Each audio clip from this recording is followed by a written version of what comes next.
Good morning. It's wonderful to see everyone this morning. Hope everyone is well. Greatly appreciate your attendance. You're coming out on the Lord's Day today.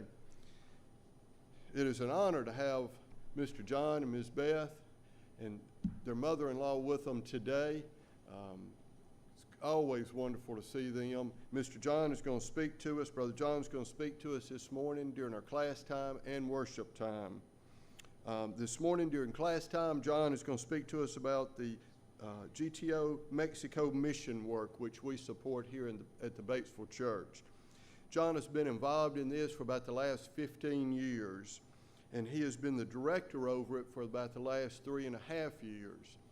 And if you don't follow him on Facebook, or if you don't know very much about it, I'd really encourage you to. They are doing a wonderful, wonderful work over there with this mission work, baptizing a lot of people and bringing a lot of people to Christ. Mr. John and Miss Beth attend Lake Harbor down in Jackson, and on Sundays they visit a lot of different churches. They're out visiting churches most of the time on Sundays, where they're doing reports about the Mexico work, or helping raise money for it as well.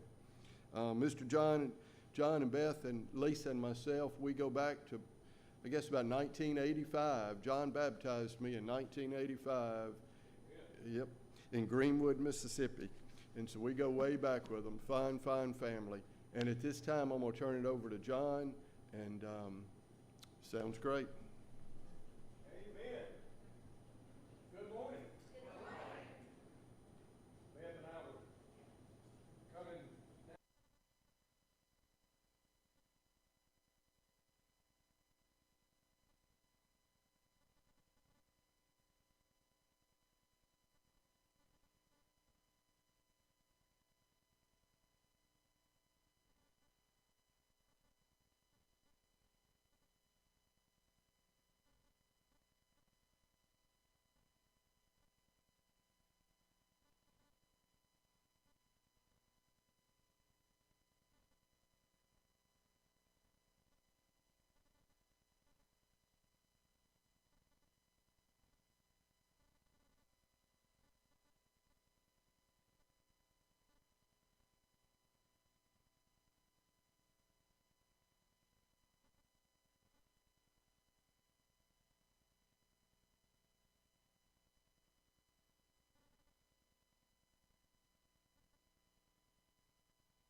Minutes every day.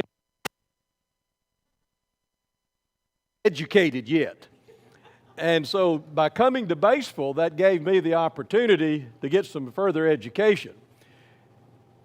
Well, I enrolled over at Ole Miss. I was going to get a degree in philosophy or religion. It was more philosophy than religion.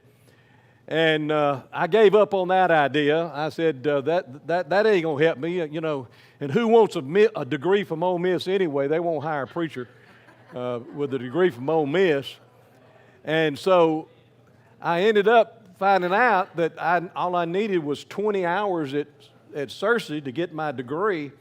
And if I took all the other hours I needed up at the graduate school as an undergraduate student. So I took about 20 hours up at the graduate school. I had to do everything the graduate students did, and yet I just had a different color card, but at the same time I got undergraduate credit. And then I wanted to move to Searcy, go over to Searcy and finish my degree at Harding. And because I knew with a Harding degree, anybody would hire me, and a Freed Hardeman degree on top of that, so even if I was a sorry preacher. And so, but Batesville elders said, John, we're happy with you. We can't do that. I said, just one semester. I'll commute back. And no, we're not going to do that. Well, I got mad at them and quit.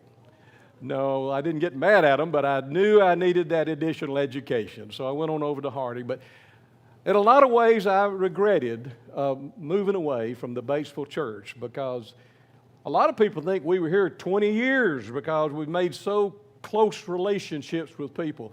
Unfortunately, most of the people that were older than me when I was here are now going on to glory.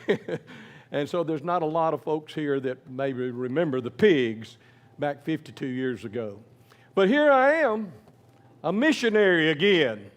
And who would have thought it 52 years ago that I would move from being a domestic missionary to being a part-time foreign missionary and supported by the very congregation that was my first love as a local preacher and a missionary. So thank you. Thank you so very much. We appreciate so much your support. And I'm so glad to be able to share with you an update about what we're doing together as partners in Mission GTO Mexico. Now, there's so many people here that I know, and some of you that I've known for years that have moved in here that I'd like to say some things about. I'll only say that Mickey Martindale is my wife's cousin, first cousin. And Mickey, we love you, and we appreciate you, and Beverly, and so very, very much. And just a great, kind-hearted, loving, sweet man. And thank you, Mickey. We love you. My wife's mother was a Martindale from Pope, Mississippi. And she passed on when Beth was just a baby because of heart problems. And so we still have connections here. And that's one of the reasons that we had hopes at the time that this would be our life's work. But anyway, it didn't work out that way. Let's look at some mandates of what we are about in our Father's business. These are familiar passages, but familiar passages in the Scripture need to be read a little closer. So let's look at them again. Beginning in Matthew chapter 28, Jesus gives what we now call the Great Commission. It was his final charge to his apostles and to his church.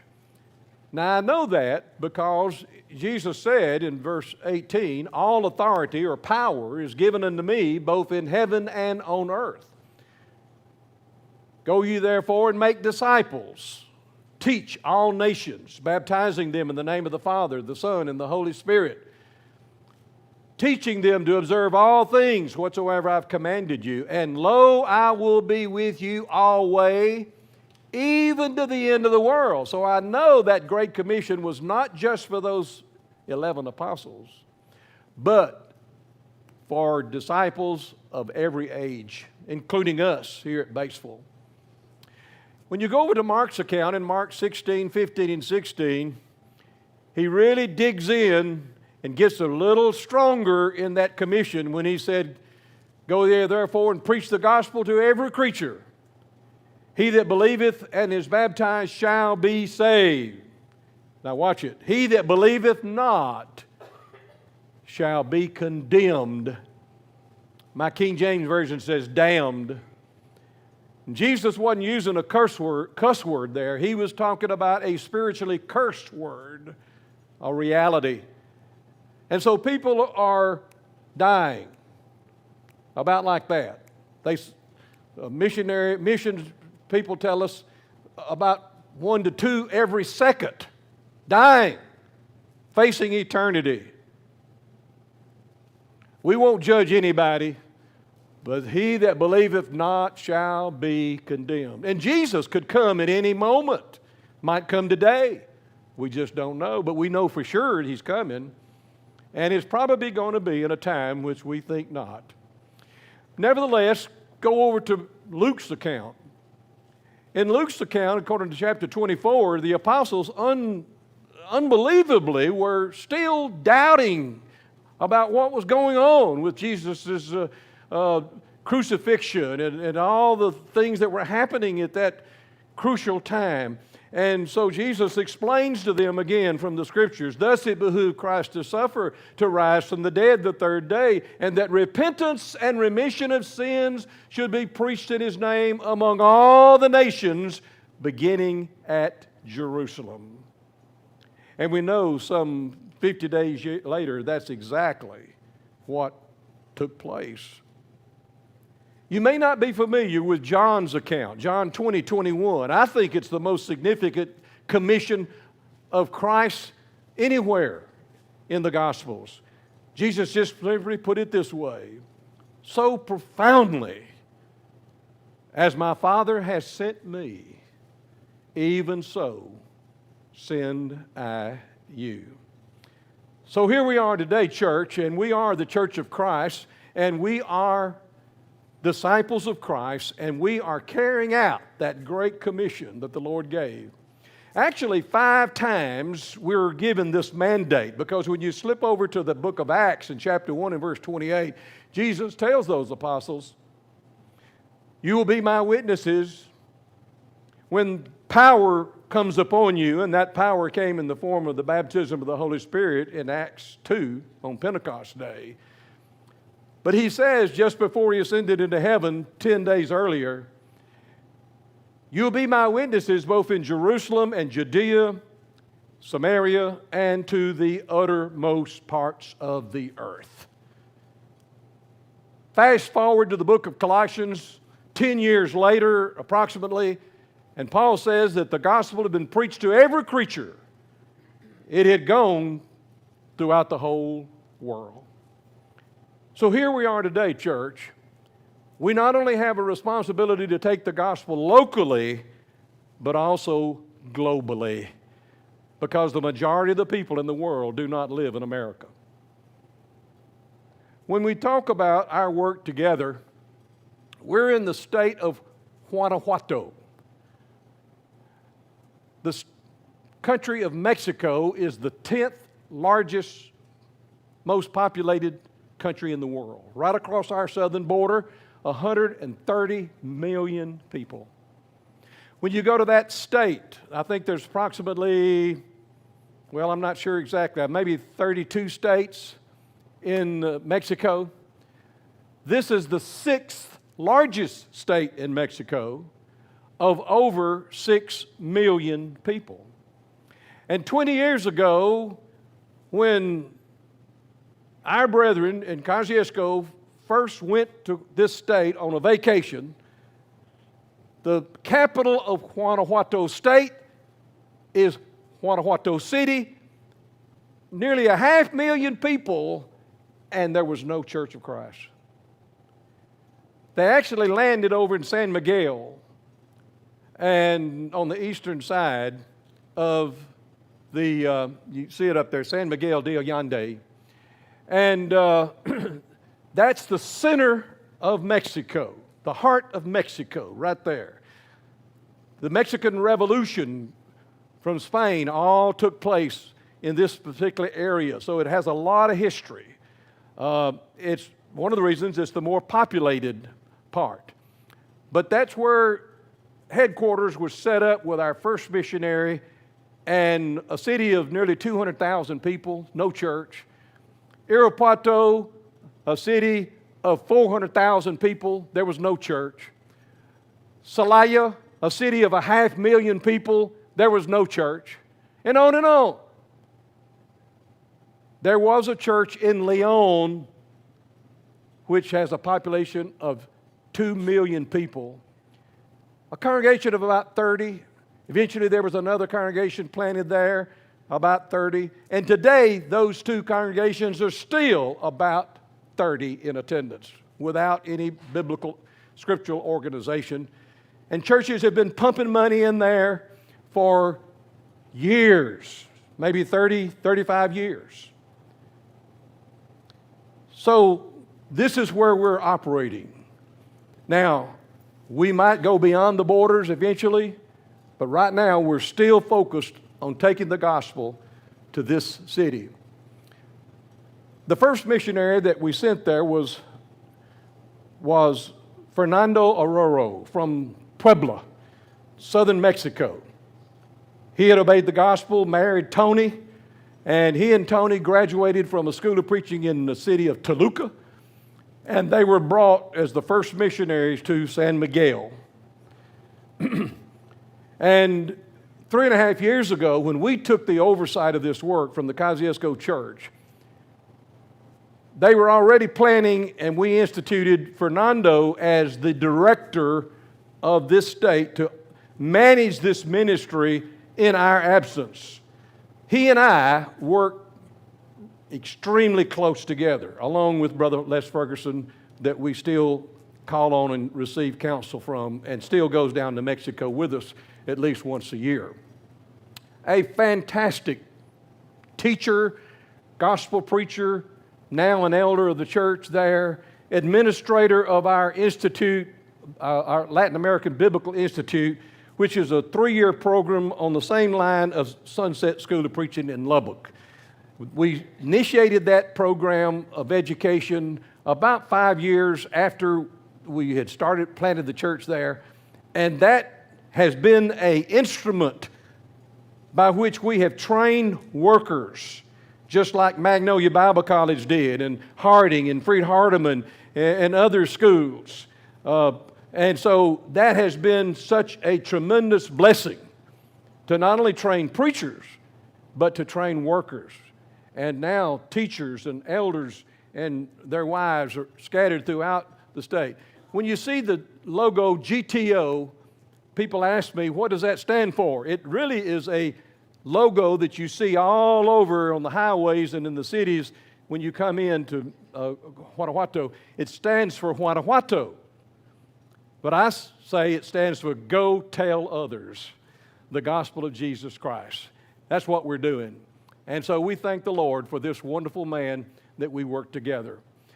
I've been to Europe and on mission trips. You know, the problem in going to Europe, and I know you've been in Europe in your mission program, and we need to be there because the Lord said, take the gospel to every creature, to every nation. Nevertheless, when you go to Europe, people don't believe in God.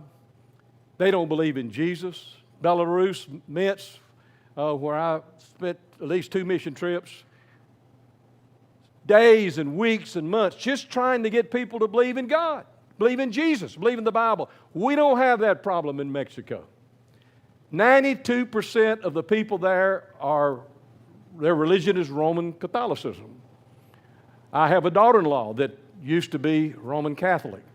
And I can testify to the fact that they are cultural Catholics in the sense that majority just really do not know the Bible. And they certainly do not know undenominational New Testament Christianity. That what we're all about is going beyond denominationalism, beyond Catholicism, and taking people right back to New Testament Christianity like you read about in the book of Acts and in the letters of the New Testament, and just being Christians. And when we have the opportunity, and Lord has really opened opportunities up to us, especially since COVID hit, unbelievably, we've had greater growth in the last 2 years than we've had in the previous 10 years because it's been a wake-up call to the people in Mexico. But we're in the shadow of these huge cathedrals. Every one of them is a museum, even in the countryside. And especially in the countryside where they've got these cathedrals that are hundreds of years old. And they're beautiful, they're expensive, they're amazing. Buildings of great architecture. And of course, there's the priesthood of the Catholic Church that we have to deal with constantly. Let me just run over quickly some of the goals that we have. Of course, we're trying to evangelize the whole state, to plant the church in every major city. By the way, when I took over this work, I made a restudy of the book of Acts. And I did that particularly from the perspective of mission strategy, methodology. How did Paul and Silas and Peter and other leaders in the congregations, how did they get the gospel to the whole world in less than 30 years? And so that became a textbook for me for weeks. And so what we have instituted 3.5 years ago is this plan. We wanted to train teachers and preachers and workers, and we wanted to have satellite schools once we had established congregations throughout the state. We wanted to develop self-supporting congregations that are scripturally organized within 7 to 10 years. We're in correspondence right now with a church not too far from here, that has been involved in a foreign mission work for over 30 years, and it's still not self-supporting. They're considering moving some of that support to us, and we're hoping we don't want to cut the mission work from anybody, because it needs to be done everywhere. But I'm just saying, we have such an effective program, much better. By the way, in Christian Chronicle a few years ago, they said, the person who wrote that article said, in all the churches established outside of the borders of the U.S. since 1950, all of them now, only 3% had elders and deacons. That's not going to happen in our work. In fact, we've already got an eldership and a deaconship in San Miguel. We've got a couple of other churches that are right on the verge. And we're meeting this goal in even less than 7 to 10 years. I'll tell you about that in a minute. We provide financial support to the preachers. We don't support the churches. We support the preachers. And we cooperate with the churches, because once you plant a church, they're independent. And so we're not the mother church over these churches. We cooperate with the churches, but we support the preachers, and they're accountable to us. And we maintain oversight and accountability by making 2 or 3 trips a year to Mexico. Unfortunately, hadn't been able to do that in the last year and a half. But we require them to give us a plan of work from their congregation, and every month they have to report to Fernando. He compiles all that information, sends it to me, and then I communicate it with the elders and so forth. But accountability and oversight in foreign mission work, long distance, is a tremendous responsibility, as well as critically important to you and other brothers who financially put their money into this. And so I feel a great burden on my shoulders. And that's why I visit the churches that help us at least once a year, because I feel an obligation to give you accountability to what we're doing. And I'm excited to do it because the work has been so effective. We also initiated a plan that after we commit to support of a preacher $1,200 a month. That's about $400 above the national average of around $700 a month per capita in all of Mexico. But they have to pay rent. They have to help. We do help them with tables and chairs and pulpit and communion information and other supplies from time to time. But nevertheless, they live off that $1,200. And by the way, I know right now in the bordering state of Querétaro, 3 U.S. families, and I'm not opposed to U.S. families going and spending their entire lives, and I hope those 3 families will do that. But typically, U.S. families are sent to overseas. In many cases, they don't know the language. They just had maybe 1 or 2 courses in our Christian schools on missionology and cross-cultural evangelism. But basically, they do not know the Mexican culture. They don't know the language and can speak it conversationally and write it and so forth. 3 families recently went to Querétaro. What do you think it costs to support 3 U.S. families full-time in Querétaro, Mexico? My guess, based on what I've discovered, somewhere between $150,000 and $200,000 a year. We decided several years ago we wouldn't do that. That was not going to be our strategy. For one thing, it's too expensive. And secondly, it's not the most effective way to do it. The best way is to use national people who know the culture, who know the language. And in our case, over half of our preachers grew up in Guanajuato and were converted in that state.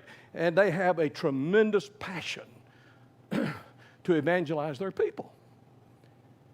And so we're so grateful for what is happening. When we took over this work, I told the elders, I said, we've got to have a mechanism by which we can gain contacts in a new work. And so we decided we were going to do medical campaigns. I do not take any U.S. people with me on a medical campaign because we've got a built-in evangelistic mission team already in Guanajuato because we're just in one general area of the country. So I take all of our preachers and all of their wives and pool them together, and I've got a team of about 20 to 25 people, and we converge on the city, and we have optics, we have intern doctor, nurses. These are all Mexican people. We have what do you call people work on your back? Chiropractor. We have a dentist. And so we do medical campaigns. And they come in to that city by the hundreds. And we serve them. I just went to the Lions Club Administration Building in Jackson the other day. They have given us boxes and boxes and boxes of glasses that I'm going to be shipping to Mexico because that's one of the big pullers, because glasses are so expensive among the poor people.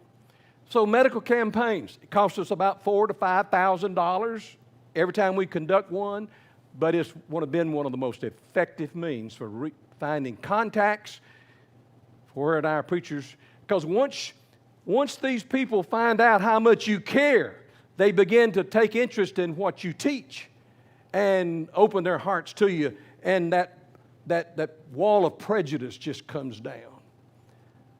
It's such a blessing to go to the medical campaign, and after they have been served by some of these doctors, and those people come out, and I'm always at the front entrance, welcoming them when they come in and greeting them when they go out. And you know what? They hug me. They don't know me from Adam's house cat. But boy, they hug me and they kiss me and they got a big old smile and they're pointing to their glasses. Look here, I can see. And you know, and so we show them Jesus. During the day, we will stop everything and teach them the gospel. And we break up in small groups and teach them the gospel, even during the campaign. But the follow-up is the real key to conversions. And then, you know, when I came here, I was introduced to Sardis Lake Christian Youth Camp. And I spent nearly 30 years working with that camp, anywhere from cleaning out the latrines in the boys' bathroom, and when we didn't have hot water, until now we got such a modern camp that I can't believe how well how that camp has grown. But I know the value of a youth camp, and so I asked our elders 3 years ago, we got to do a youth camp. We got enough Christian young people now all over Guanajuato. I want them to go free if they will bring a non-Christian teen with them. And that's going to open up doors for evangelism among adults, as well as converting these young people before they get fully indoctrinated and acclimated to the religion, the major religion of the country. And so we got to reach young people. And I'm going to tell you, I'm not the greatest evangelist in the brotherhood by no means, but I can tell you this. We've always had more baptisms and restorations in the week that I worked at Sardis Lake Christian Camp than all the gospel meetings that I conducted the rest of the year. This is a tremendous work that you also are continuing to be involved in, and I commend you for it. But when you go, I went to the elders, and they say, well, John, that's a great idea, but what's that going to cost? I said, well, probably about $12,000, because I need to take a staff from the U.S. because they don't know how to do this. And so the elders said, well, that'll be fine as long as you raise the money. Well, I raised the money. But unfortunately, we didn't get to do that camp last year like we had planned, didn't get to do it this year. Lord willing, our minister and youth minister will head up a team. I've got a number of youth ministers and churches that help us and young people that want to go. We're probably going to take about 15 with us, and Lord willing, next summer we will conduct that camp. I'm convinced that it's going to accelerate the growth like we've never seen before. Any questions right here? Okay. Well, how are we doing? Well, there are currently 20 churches that have been planted by Mission GTO in the state, and 10 are self-supporting. You just don't hardly hear about that in foreign mission work. I'm telling you, check it out. Read the mission magazines, Christian Chronicle, whatever. You're not going to find any mission work that is doing that as effectively as we are. We presently provide financial support for 10 missionaries, and after 2 years, we began to decrease that income, and we encourage the preachers to become bivocational. Now, you might not believe this, but our missionaries become far more effective when they're bivocational, Casey, than when they're full-time. They're selling water on the streets, or they're vendors, or they're meeting the public, and people become friends with them, and they're able to establish evangelistic friendships, and that opens the door for Bible studies. And so it's really a win-win situation.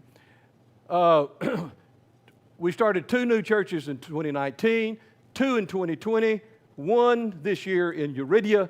We will plant 2 new congregations in January of 2022. We have 2 congregations right now that will be self-supporting in December. When we believe that time is right to do that, Fernando and me and Les and the preacher, we talk about it, we discuss it, we make plans for it, and we give them a year in advance to prepare for that. And we tell them, we'll give you an option. If you've got men qualified to take over the leadership of the congregation that can effectively keep that church moving forward, we will send you to a new city. Or you can stay there, become bivocational.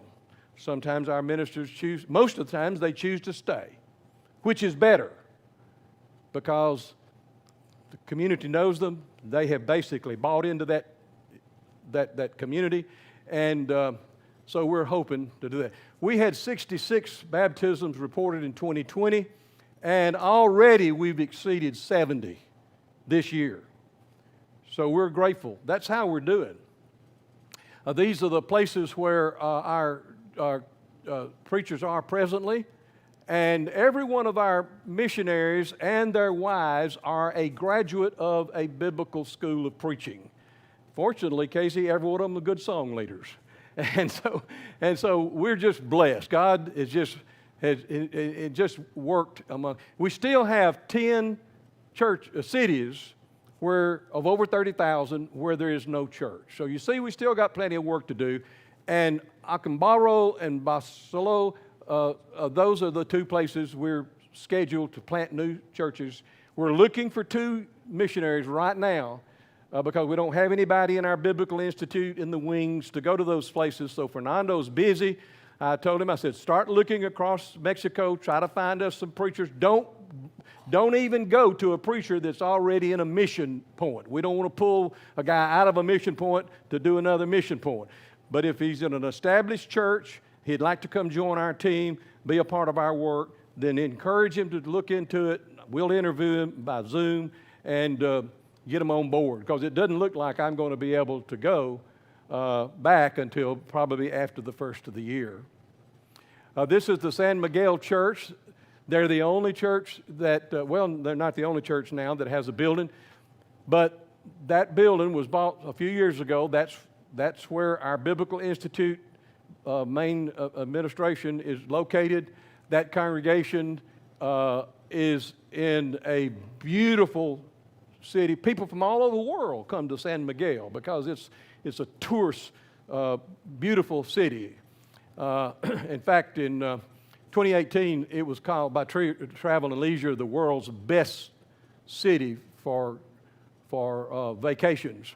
Of course, there's the elders and the deacons and their wives. They have 4 elders now and 2 deacons. Every one of those men and their wives are graduates of our institute. And they are a model to the other churches to encourage them to pursue that. And of course, that's important because Paul admonished the brethren, appoint elders in every town as I directed you. So we're under that mandate to develop churches spiritually so that they can be biblically organized. Part of my work going down is to motivate, to promote our overall goals, and to bring them together in a spirit of unity in the bond of peace based on the Word of God. And we've not had a single preacher go to the right or the left in 20 years from the Scriptures. We're so blessed to keep the devil out of the mix as far as corrupting the churches and with the denominational era. Here recently, because I haven't been able to go down, how many more minutes do I have? 7? I haven't been able to go down, and of course when I go down, I get all the preachers and all their wives, and a lot of times I have all the leaders of the churches come in one place in San Miguel, and I conduct an all-day deal with them. And then they go home. We haven't been able to do that, so they've been isolated from each other. And we have some new works and some new preachers now on board, and we've done some changing around. Moving some preachers because of various different reasons we've had to do that. And so I told the elders, I said, we've got to get these guys together. And so we decided that we would bring them all to San Miguel on a Friday evening, do a marriage seminar, and Fernando would do that because he does a lot of marriage counseling and a lot of immorality in Mexico, just like it is here. And we didn't want our preachers becoming fallen shepherds. And so we did that marriage seminar at a hotel, and we paid for the hotel expenses. Actually, we gave them $100 apiece for travel because we wanted them also to get somebody to take care of their children. We didn't want the children involved. So we wanted it to be sort of a retreat for our preachers and their wives, a motivational time, bringing them together in fellowship. And we did that in July. And they stayed all day Saturday. We paid for all the meals. They had such a blast. They want to do it again. And so we're going to do that in September. And you know what they said? We're going to pay for it ourselves this time. And I told our elders, I said, you know, I commend them for doing that. But I want us to call them back and say, hey, we'll pay for another one. So we may have to use some of y'all's money to do that. But I tell you what, that is a motivating experience. That's our preachers right there. Isn't that a great group of guys? I thought I'd get a big amen right there, even among the women, okay? Now, these are first-generation Christians. Understand that. 20 years ago, these guys were not Christians, and neither were their wives. And today, we've got this wonderful team, and that's just the ones that we support, not counting the 10 others that we used to support and their wives that are a part of this. In fact, we're planning in January to have a huge gathering of leaders and their wives from all over Guanajuato to come. We did that about 6 years ago. We had between 300 and 400 people. And when you're out here in a small mission church, and you just got 25, 30 people, and you come to San Miguel, and there's about 300 or 400 brethren just like you, what do you think that does to them? It motivates them. It opens their eyes to the greater brotherhood of God's people, that we're not by ourselves out here in the countryside. And so we're planning on doing that the first of the year. That'll cost a lot more money, but I'm convinced it'll be valuable. I visit the churches when I go down. I try to get to know them, to understand what's going on with them. They get to know me. By the way, you may not know this, but my mother was Roman Catholic. I was born in France, came over here when I was 6 months old. I was christened Catholic when I was a baby. I have a daughter-in-law that's from Baja, Mexico, below the California border, from Mexicali. And when I tell them that I've got, and I give them a picture of Brenda because they all look, you know, they all got black hair, so they know she's from Mexico. And then my background as a child, you know what happens? Even though I don't speak the language, that wall of prejudice just comes down, and they embrace me, So this old Pigg sort of has an open door. And I didn't know I was going to have that. But God had already prepared that in advance, you see. And so isn't He wonderful to do that?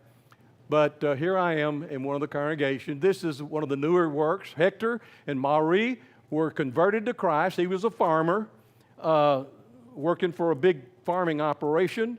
One of our preachers that was there at that time, Ishmael, converted them. And when we wanted to send Ishmael to a new place, we said, well, is there anybody there that we can recommend to take over that work? And he recommended Hector. And Hector and Marie did such a great job within 2 years of advancing the church, even more so than Ishmael had done. We sent him to a new city, Petamo, last year to begin a new work. He's already had several conversions. We almost lost the church in the capital a few years ago. That was one of the first works that we'd started. Almost 500,000 people. I won't go into all of that, but there they were, just a small, struggling group last year, and I told our elders, I said, we have got to have a strong church in the capital. That's where the universities are. That's the most educated part of Guanajuato. We need a strong church there. And so we handpicked Ishmael, one of our most dynamic evangelists, and we basically revived this work in the most beautiful city in Mexico. You just have to go there. It's an amazing place. But anyway, he's already had several additional conversions, and I'm convinced that he's going to bring that church up to where it needs to be.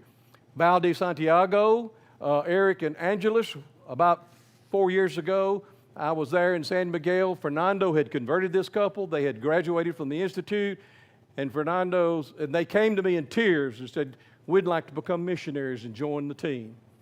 And we took them up on that and sent them to Val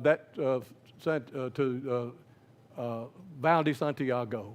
That's the group of people, that right top picture, where we had a medical campaign there, and you can see that room was jam-packed with people coming to the medical campaign. That's how we got it started. We planted a new church in Iridia in January. We didn't have a preacher available in our institute. And I said, Fernando, call the director where you graduated. Call all around Mexico. Try to find, and by the way, everybody in Mexico just today knows Fernando. And they want Fernando. And we said, no way are you going to steal our man. We pay Fernando probably 3 times more than we pay our regular preachers, but he wears a lot of hats. I'm telling you, if it were not for Fernando managing this work in our absence, it would not be as fruitful as it is. But he has such a passion for converting his people. And they all respect him, and they love him. And he's such a humble, he cries like a baby every time I meet with him because he feels like he's so undeserving. He feels like he's so inadequate. And yet, God is using this man in a mighty way. And so I'm so thankful for my partner. But he found Alejandro. And he invited Alejandro. Now, Alejandro is not right out of preacher school. When you take a man right out of preacher school, he's greenhorn, right? He's wet behind the ears. You got to be patient with him. It takes a while for him to break the ice and start growing the church. But Alejandro was an experienced preacher that wanted to come to our work. He's already had far more conversions than if we had had a fresh out of school preacher there. So we're excited about this new work in Iridia. I've never been there. I just can't wait to get there and get to meet this good brother and his family and doing such a great job. Renee is amazing. Renee was converted by Fernando several years ago. He planted the church in Common Fort, did such a great job. We sent him to a city called San Felipe. In less than 3 years, he brought that church to self-supporting and developed a leadership that is still going well. And then 2 years ago, we sent him to Silao, a city of 200,000 people, and this guy has built that congregation till today. It's one of our largest churches. He's like a Benny Hinn. He's just a short guy. He reminds me of Jimmy Allen from Harding. I mean, he's such a tremendous little evangelist, and you cannot get around this fellow but what he's sticking a tract in your hand, or he's talking to you about Jesus, or he's setting up a Bible study with you. He will not take no for an answer. And so we're blessed to have him there. And he has told me, he said, John, I'm looking forward to the day that I can do the same thing at Silao, or God can do the same thing through me that he did at San Felipe. I want to be your number one church planter. And so he wants to spend the rest of his life just going to new cities and planting congregations. And then this is Aurelio and Nelly that's in Irapuato. Irapuato is where the cartel is at work. That's our most difficult place, even though it's 400,000 people. But crime infested. We've had to move the preacher and his family 2 times just the last year because of crime on the streets where they were living. It's a tough place, but the gospel needs to be there. And that will become one of our self-supporting churches in December, by the way. He's developed. This will be another one of our self-supporting churches in December at Common Ford. Alejandro and Judy. And by the way, Alejandro used to be a part of the cartel as well as his brother, but they broke away several years ago. He planted this church here. We've got 3 of our congregations that's gone out to small towns outside of their cities and established additional churches when we didn't even ask them to do it. So you see what's happening? It's multiplying. My time's gone, isn't it, preacher, pastor? I just don't have time to tell you about these other fellows. But the harvest is plenteous all over the world. But it is tremendously fruitful in Guanajuato, Mexico. And you are a partner to that. And I commend you, church, for what you are doing with us in our work. God bless you. If you got any questions, I'll be available afterwards. I didn't give you much time to ask any questions, but I tried to cover all the bases. By the way, the first 3.5 years that I was the director, I got 0 money. I took 0 pay to do that. I just wanted to do it. I was able to do it. I'm not a wealthy preacher. I married a rich woman, but she won't give me any money. But by the way, I was a little short on my annual budget this past year, and I needed a little, so I asked the elders, would you give me $100 a week to do this work this year? And so they did. And they were ready to give me more, but I want you to know that I am on the payroll now. But I gave 3 years before I did that. So thank you, church. I appreciate you. Love you. Look forward to being with you in worship in a few